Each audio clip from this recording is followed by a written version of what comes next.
Bonjour et bienvenue dans ce nouvel épisode des Voix de l'OIT, un podcast de l'OIT qui aborde les questions et les problèmes du monde du travail et les profondes transformations qu'il est en train de vivre.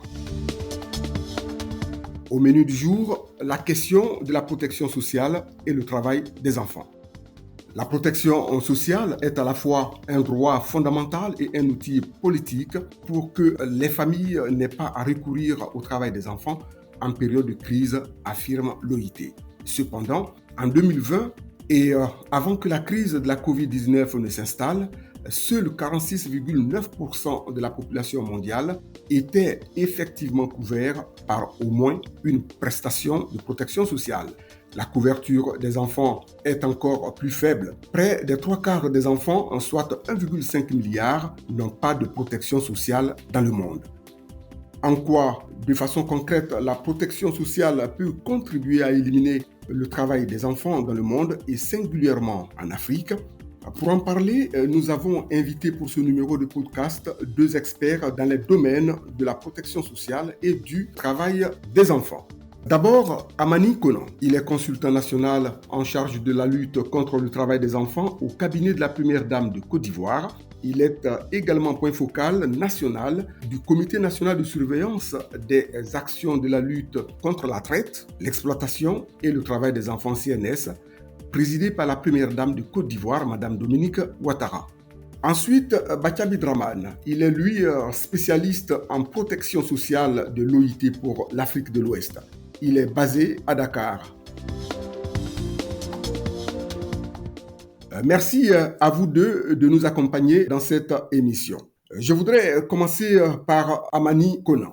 Voudriez-vous, Monsieur Amani Konan, nous expliquer ce que l'on entend par travail des enfants? Autrement dit, comment définissez-vous le travail des enfants?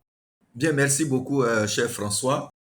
De façon générale, le travail des enfants renvoie à toute activité exécutée par un enfant, c'est-à-dire une personne de moins de 18 ans, et qui prive cette personne, cet enfant de son enfance, de ses potentiels, de sa dignité, et qui nuit à son développement physique et mental. Le travail des enfants est donc toutes les formes d'activités exécutées par un enfant qui est interdit et puni par la loi. Et sur cette base, il faut comprendre qu'il y a, disons, trois formes de travail des enfants. Il y a ce qu'on appelle les pires formes intrinsèques du travail des enfants. Cela fait référence à toutes les formes d'esclavage, de traite des enfants, la servitude pour dette, la pornographie des enfants, la prostitution des enfants, l'utilisation des enfants dans la vente de stupéfiants, etc., etc. Ça, c'est la première catégorie. Et la seconde catégorie constituée de ce qu'on appelle les travaux dangereux. Alors, les travaux dangereux, ce sont les activités qui, par leur nature ou les conditions dans lesquelles elles s'exercent, sont susceptibles de nuire à la santé, à la sécurité, à la moralité de l'enfant. Il y a des indices qui permettent d'établir la liste des travaux dangereux et ces indices-là sont contenus dans la recommandation 190 de l'OIT sur les pires formes de travail des enfants. Ensuite, la dernière catégorie, c'est toutes les activités réalisées par un enfant en dessous de l'âge minimum d'admission à l'emploi. En Côte d'Ivoire, cet âge-là est fixé à 16 ans. Donc, voici un peu, cher François, comment est-ce qu'on pourrait définir de façon globale ce qu'on entend par travail des enfants. Merci beaucoup, Amani Konan, pour cette définition d'entrée en matière. Je voudrais vous poser la même question, Bachabi Draman. C'est quoi la protection sociale?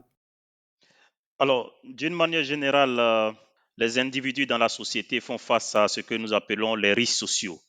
Et ces risques sociaux-là impactent considérablement le bien-être des individus. Il s'agit par exemple de la maladie, de l'accident du travail, du chômage, de la vieillesse, ainsi de suite.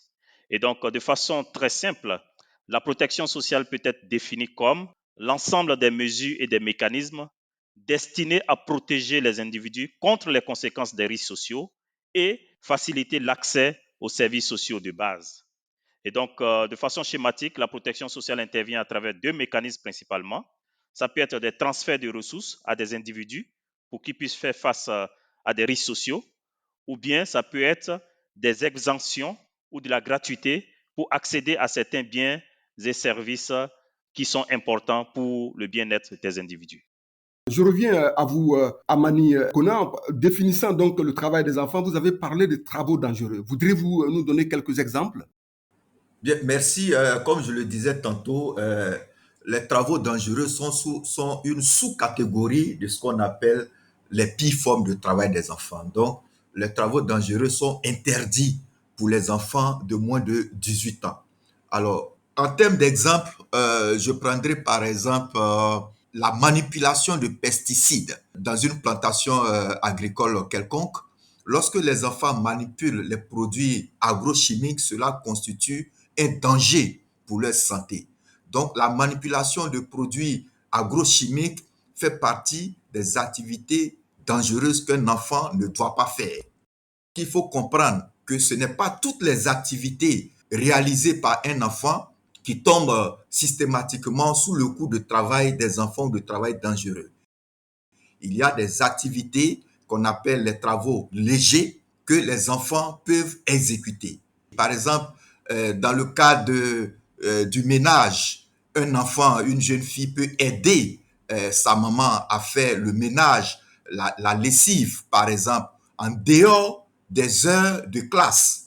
Parce que les travaux légers, tout comme le travail qu'on appelle le travail socialisant, doivent concourir à l'éducation et à la socialisation de l'enfant, bien entendu, dans un cadre familial, dans un cadre d'apprentissage de valeurs sociales pour permettre à l'enfant d'acquérir un certain nombre de valeurs, notamment de courage, etc., pour sa vie adulte.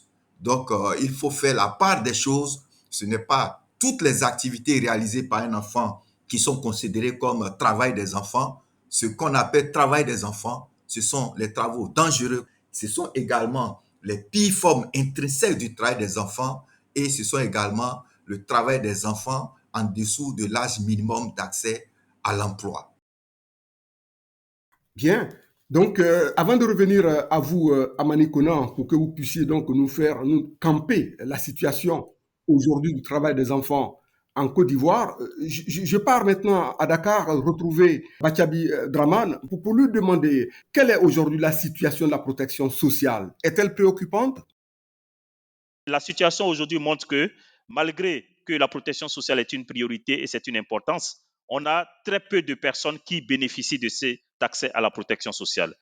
Les derniers chiffres de l'OIT montrent qu'au niveau mondial, on a seulement 46% de la population qui bénéficie de la protection sociale, mais au niveau du continent africain, la situation est plus préoccupante où seulement 17% de la population bénéficie de cette protection sociale-là. Donc, il est vraiment urgent que tous les efforts soient conjugués pour aller vers la protection sociale universelle.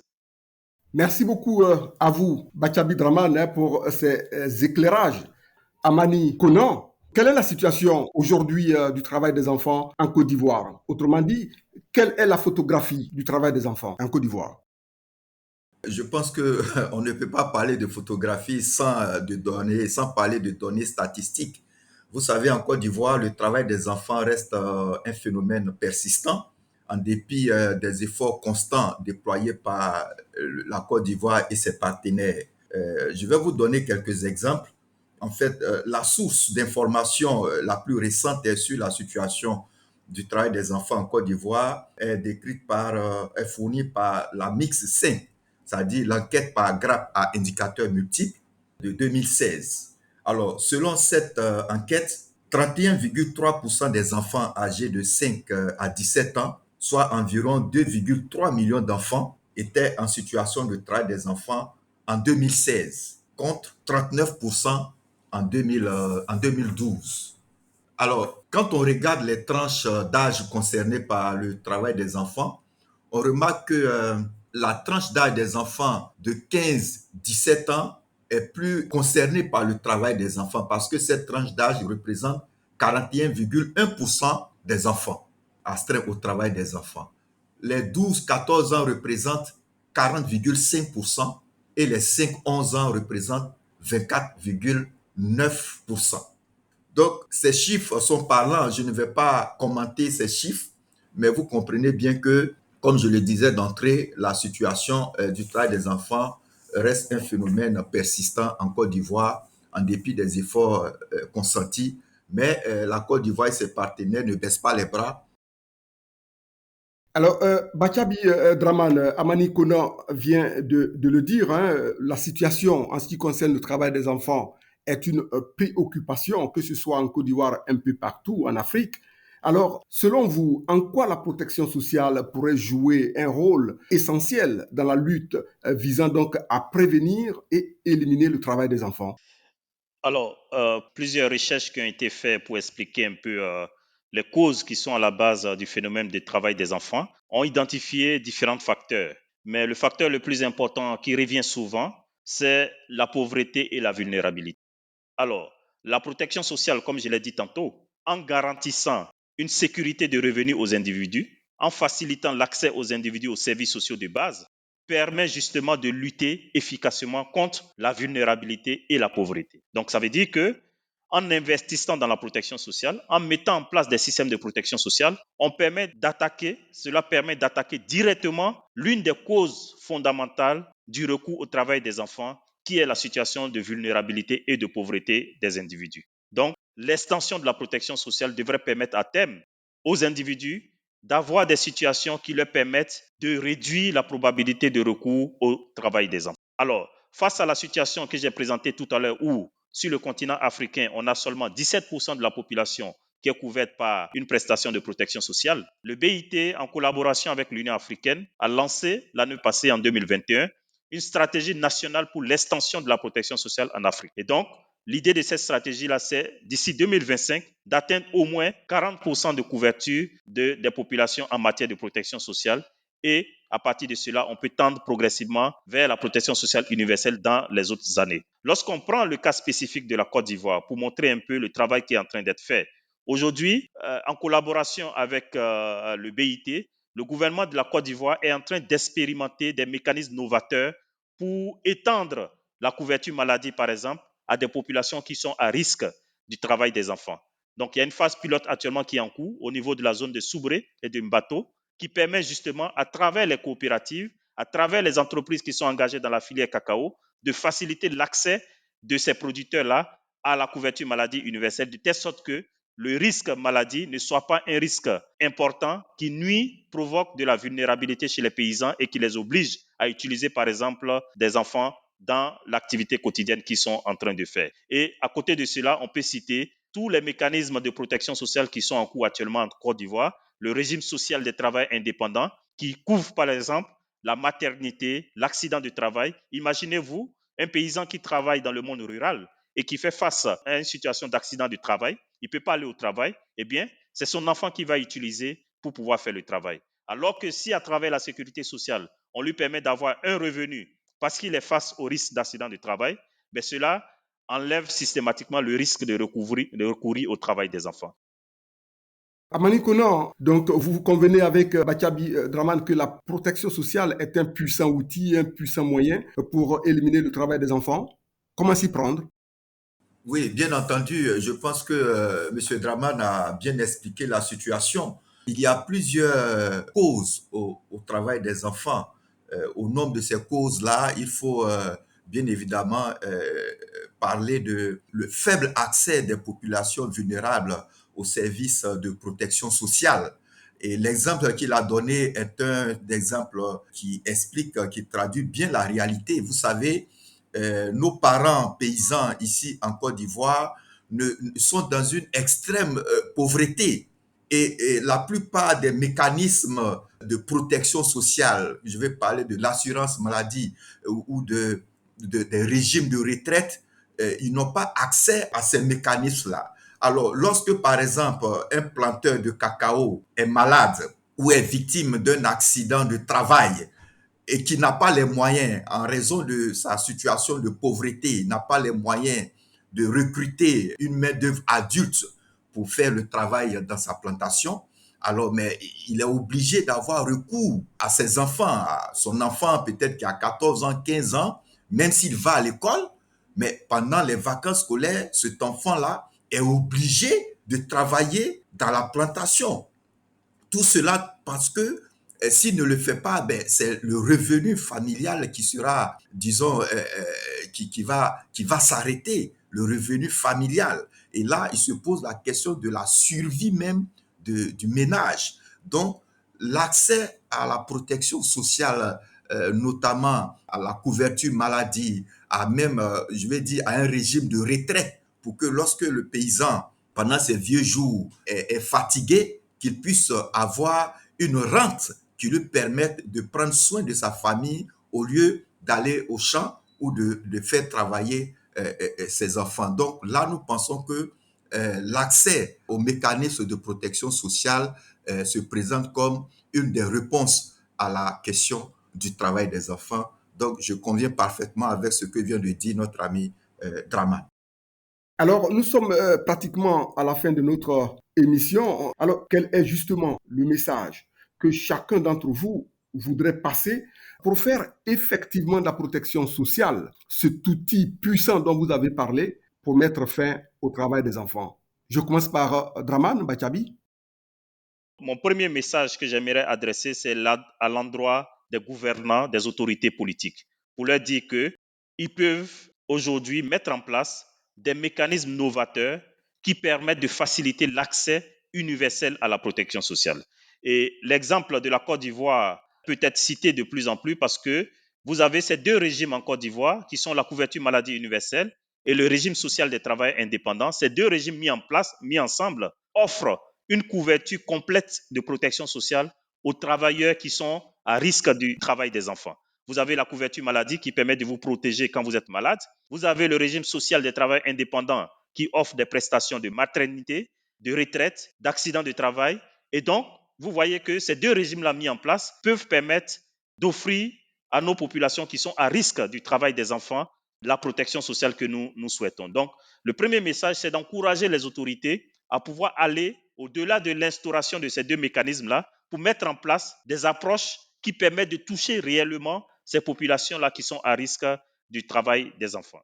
Le deuxième message, c'est à l'endroit des populations elles-mêmes. C'est pour leur dire que, en adhérant aux mécanismes de protection sociale, en se fidélisant aux mécanismes de protection sociale, cela permet, par la magie de la solidarité, de faciliter l'accès de tous à des services sociaux de base et la réduction de la vulnérabilité lorsque nous sommes face à des risques sociaux. Je suis tout seul, je ne peux pas faire face à un cas de maladie grave qui nécessite 500 000 francs, mais si je suis dans un mécanisme de protection sociale, la force de la solidarité fait que ça devient accessible pour moi. Donc ça, c'est le message vraiment important de dire aux populations, adhérez aux mécanismes de protection sociale, fidélisez-vous aux mécanismes de protection sociale parce que grâce à la solidarité, vous pourrez avoir facilement accès à une sécurité de revenus et aux services sociaux de base.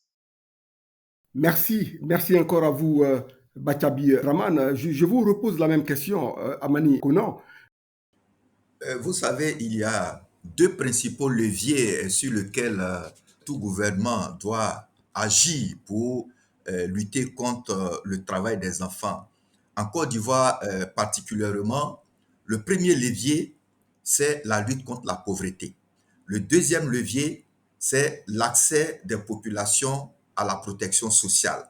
Alors, concernant ces deux leviers, sur le premier point, la lutte contre la pauvreté, je prends l'exemple du secteur du cacao. Le gouvernement ivoirien a fait des efforts et a pris des mesures fortes pour lutter contre la pauvreté. L'une des mesures concerne la fixation d'un prix minimum garanti du cacao qui correspond à 60% du prix CAF, c'est-à-dire coût, assurance et frais. Cela donne un coût stable du prix du kilogramme de cacao, cela pour permettre d'améliorer les revenus des producteurs. Deuxième élément, il y a eu l'instauration du différentiel de revenus décent de 400 dollars la tonne qui est payé directement aux producteurs de cacao. Cela également pour lutter contre la pauvreté des paysans. Et à ces deux mesures, je peux ajouter la mise en place d'un fonds spécial pour les femmes.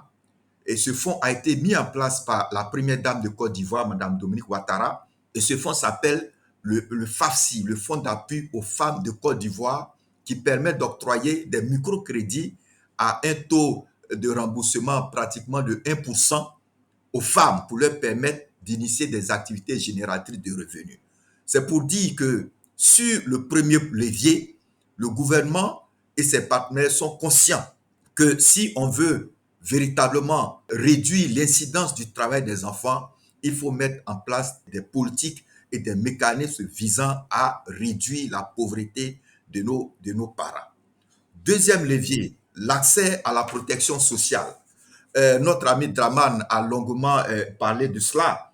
Et il s'agit de la couverture maladie universelle, qui est un programme important du gouvernement et qui s'intègre dans le programme social du gouvernement à travers les filets sociaux productifs. Mais la CMU, la couverture maladie universelle, est un levier également très important pour permettre aux populations vulnérables d'avoir accès aux soins de santé.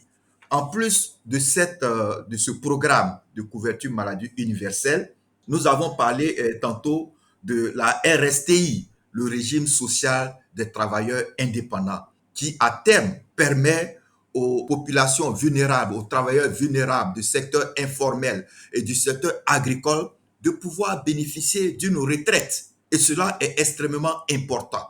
Je voudrais finir en disant que le travail des enfants est plus répandu dans le secteur informel et dans le secteur agricole que dans le secteur formel. Donc, c'est en agissant sur ces leviers que nous allons contribuer à la transition progressive du secteur informel vers le secteur formel pour éliminer l'incidence du travail des enfants en Côte d'Ivoire. Voilà, c'est sur donc ces messages à l'action que prend fin ce numéro de podcast consacré spécialement au thème protection sociale et travail des enfants. J'ai eu plaisir d'en parler avec Bachabi Draman, spécialiste en protection sociale de l'OIT pour l'Afrique de l'Ouest. Il est basé à Dakar. Merci à vous, Draman. Merci, cher François. Je dis également merci à Amani Konan, consultant national en charge de la lutte contre le travail des enfants au cabinet de la Première Dame de Côte d'Ivoire et point focal national du Comité national de surveillance des actions de lutte contre la traite, l'exploitation et le travail des enfants CNS, présidé par la Première Dame de Côte d'Ivoire, Madame Dominique Ouattara. Merci encore à vous, Monsieur Amani Konan. Merci. Encore une fois, merci et nous continuerons à parler des changements dans le monde du travail dans les prochaines semaines. D'ici là, merci de nous avoir suivis et à très bientôt pour un autre numéro des Voix de l'OIT.